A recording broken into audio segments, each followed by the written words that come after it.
नमस्कार सभी को, मेरे चैनल में आप सभी का हार्दिक स्वागत है। आज मैं उपस्थित हूँ हिंदी पाठ्य पुस्तक कक्षा 7 दीक्षा अथवा मंदिरी, जो भी आपके पास हो, उसका पाठ 15 लेकर। और ये पाठ 15 इसका नाम है मन भावन सावन। ये एक कविता है जो कि जयशंकर प्रसाद सुमित्रा नंदन पंत द्वारा लिखी गई है। मन भावन सावन।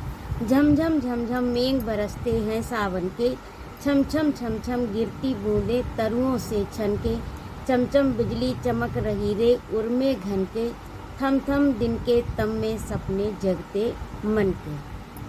तो आइए इसका अर्थ देखते हैं। झम झम झम झम यानी मेघ कहते हैं बादल को, बरसते हैं सावन के महीने में मेघ यानी बादल बरसते हैं झम झम करके। झम झम की आवाज़ से मेघ, सावन के मेघ बरसते हैं। छम छम गिरती बूंदें तरुओं से छन के। तरु होता है वृक्ष, तरुओं यानी बहुवचन, वृक्षों से छन कर।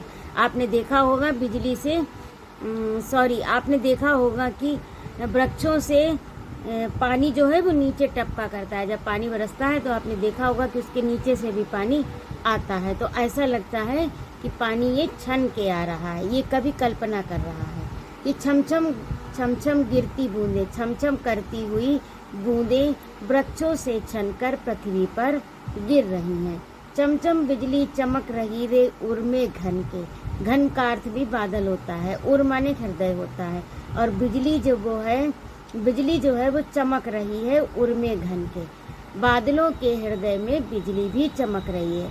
झमझम करके सावन के मेघ बरस रहे हैं और छम छम करती बूंदें तरुओं से, वृक्षों से छन कर पृथ्वी पर आ रही हैं और बिजली चमक रही है। चमचम बिजली चमक रही है घन में उड़ के, यानी बादलों के हृदय में चमचम करके बिजली चमक रही है। थम थम दिन के तम में सपने जगते मन के। और थम थम, आपने देखा होगा जब पानी बरसता है तो कभी कभी काले बादलों के घिरने से ऐसा लगता है कि रात सी हो गई हो, पता ही नहीं लगता कि दोपहर है, शाम है अथवा सुबह है, तो अंधेरा सा छा जाता है। तो उसी की कवि ने कल्पना की है कि थम थम दिन के तम में, दिन के अंधियारे में थम जाते हैं दिन, ऐसा लगता है रात हो गई हो। सपने जगते मन के, और मन के जो स्वप्न हैं वो जाग जाते हैं। अगली पंक्ति देखिए। पंखों से रे फैले फैले ताड़ों के दल, लंबी लंबी अंगुलियां हैं चौड़े करतल, तड़तड़ पड़ती धार बार की उन पर चंचल, टप टप झरती कर मुख से जल बूंदे झलमल। पंखों से रे फैले, पंख जैसे पक्षी जब कोई उड़ता है तो उसके दोनों तरफ पंख फैल जाते हैं। तो ताड़ के जो दल हैं, दल होता है पत्ता, ताड़ के पत्ते जो हैं वो किस प्रकार से फैले हुए हैं आपने देखा होगा। ताड़ के पत्ते चौड़े होते हैं, तो ताड़ के पत्ते ऐसा लगता है कि पंख फैलाए हुए हों।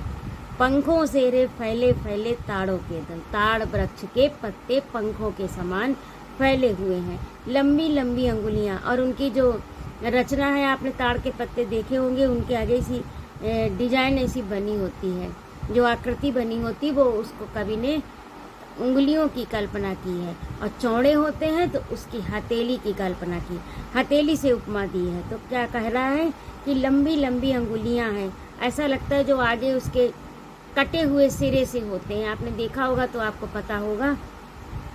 तो ऐसा लगता है कि वो लंबी लंबी उंगलियां हैं और जो पीछे की चौड़ाई है वो हथेली है।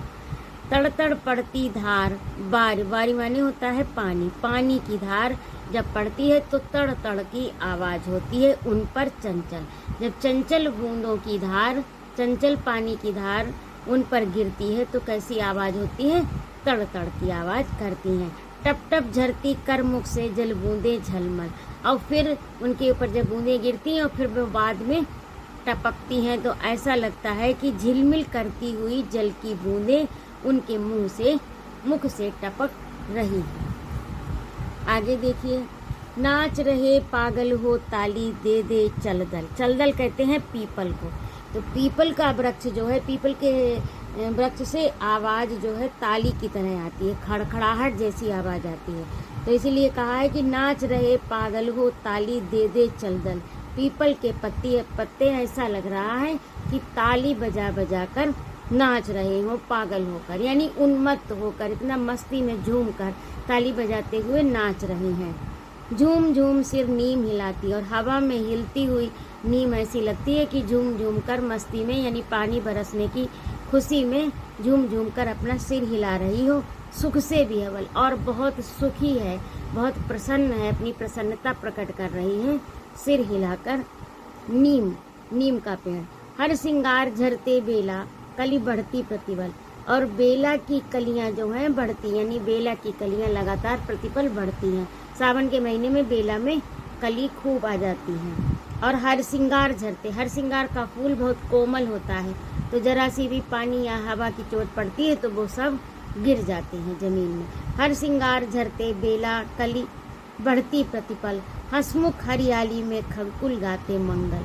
और इस प्रकार से हर सिंगार झर रहे हैं और बेला की कलियां लगातार हर पल बढ़ रही हैं।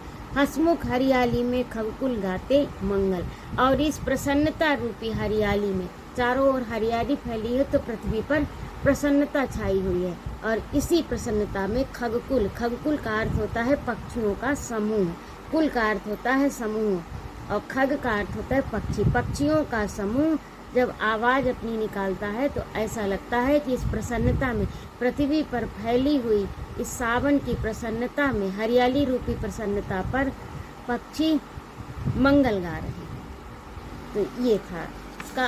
आगे देखिए, दादुर टटर झिल्ली बजती झंझन।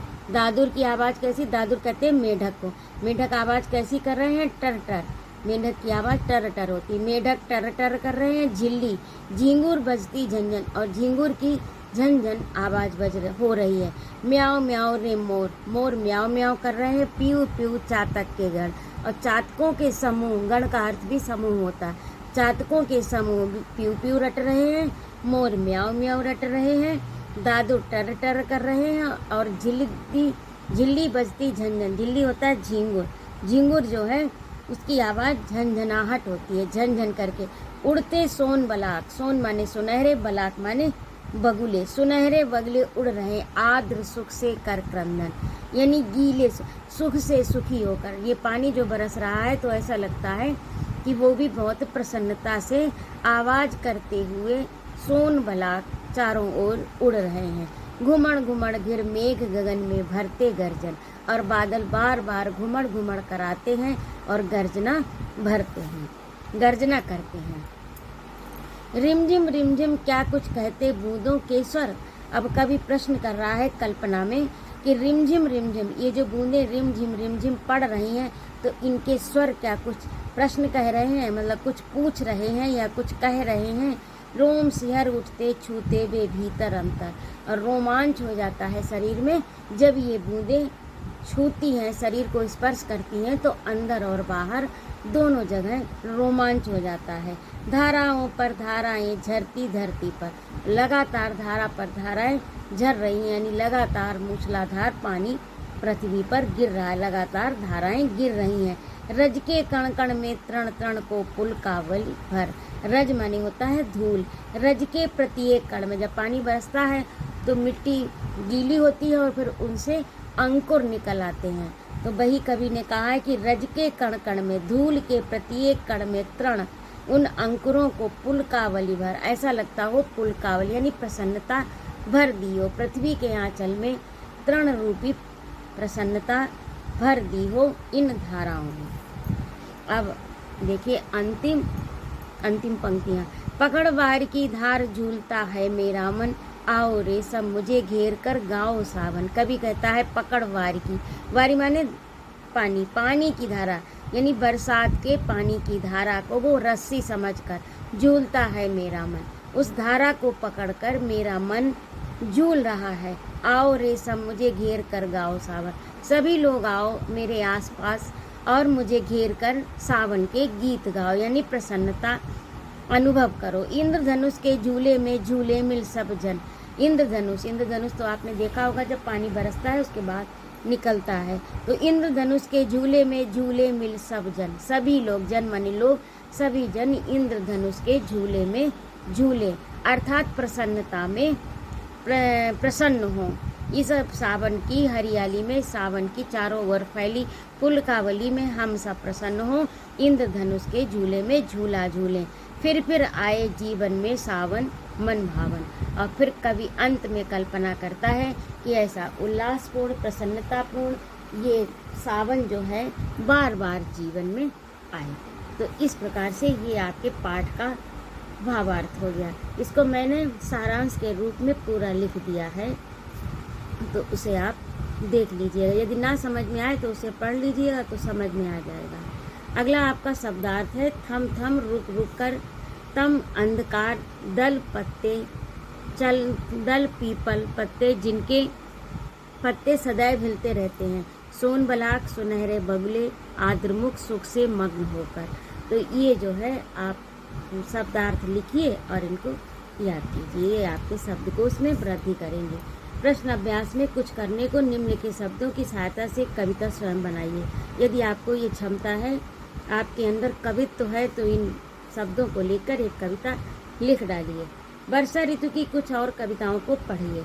वर्षा ऋतु का एक सुंदर सा चित्र बनाइए, कविता को लय के साथ सुनाइए। ये आप विद्यार्थियों के काम है, तो इसे तो आपको ही करना है।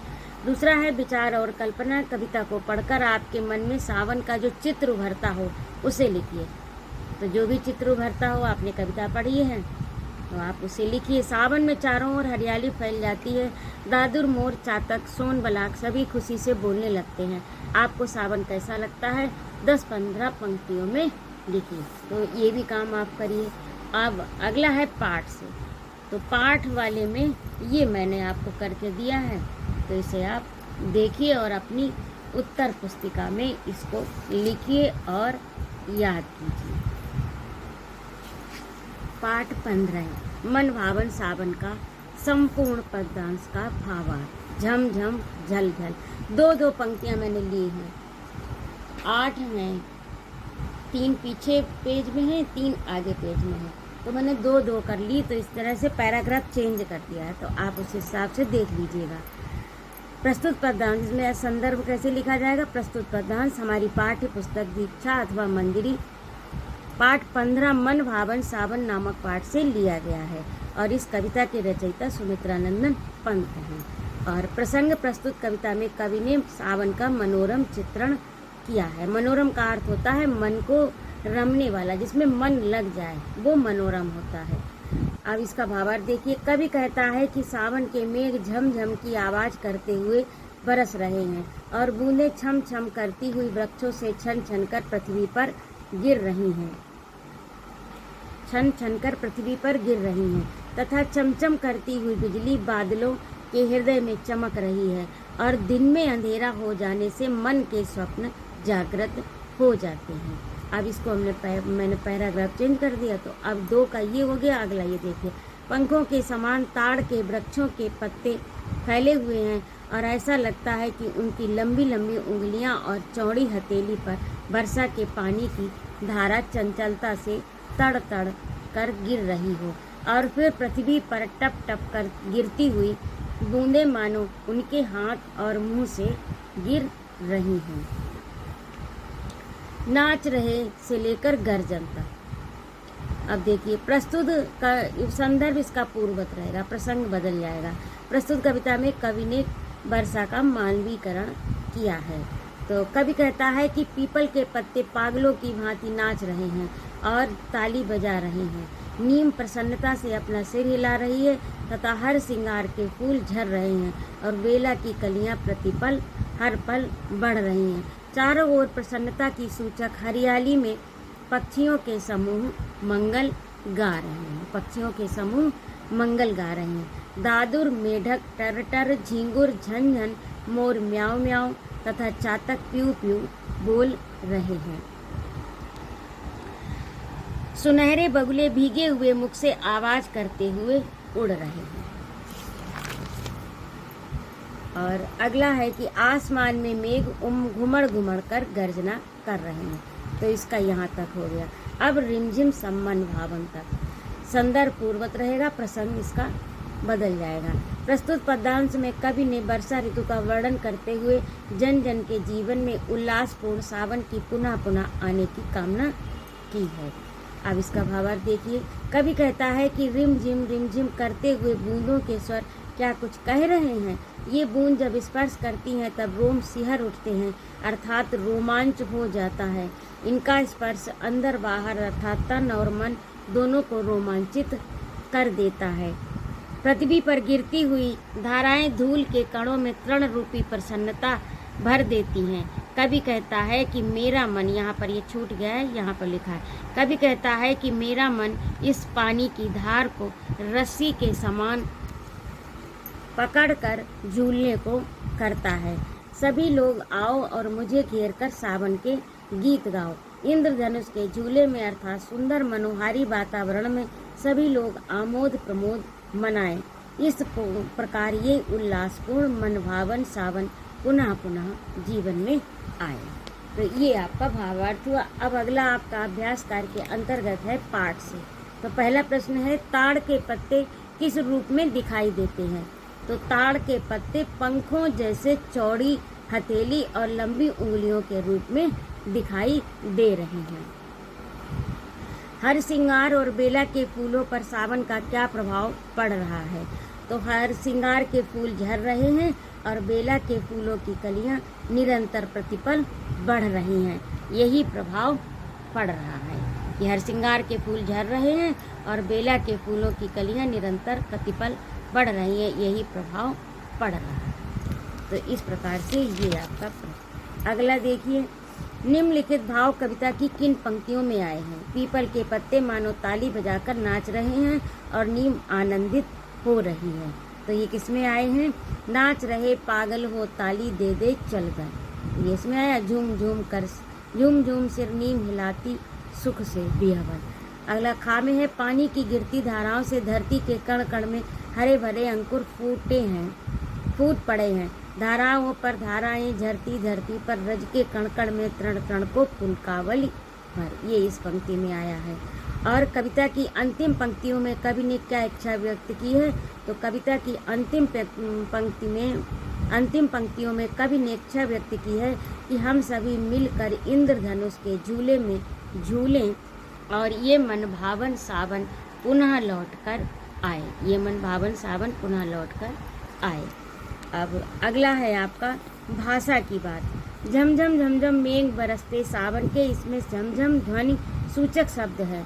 कविता में अन्य कई ध्वनि सूचक शब्दों का प्रयोग हुआ है, जिसमें सावन की बरसात का बड़ा सहज एवं सरस चित्रण हुआ है। इस प्रकार के ध्वनि सूचक शब्दों को चुनकर लिखिए।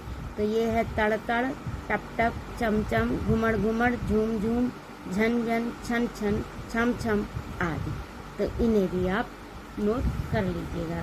और इस प्रकार से ये आपका पाठ पूरा हुआ। पाठ 15 मनभावन सावन पूरा हुआ। यदि आपको मेरा पढ़ाना अच्छा लगा हो तो कृपया मेरे चैनल को सब्सक्राइब करिए, लाइक करिए, कमेंट करिए और अपने दोस्तों में शेयर भी कीजिए। यदि ना अच्छा लगा हो तो कोई बात नहीं। और मेरे चैनल पर आने के लिए, उपस्थित रहने के लिए बहुत बहुत धन्यवाद। जय माँ भारती।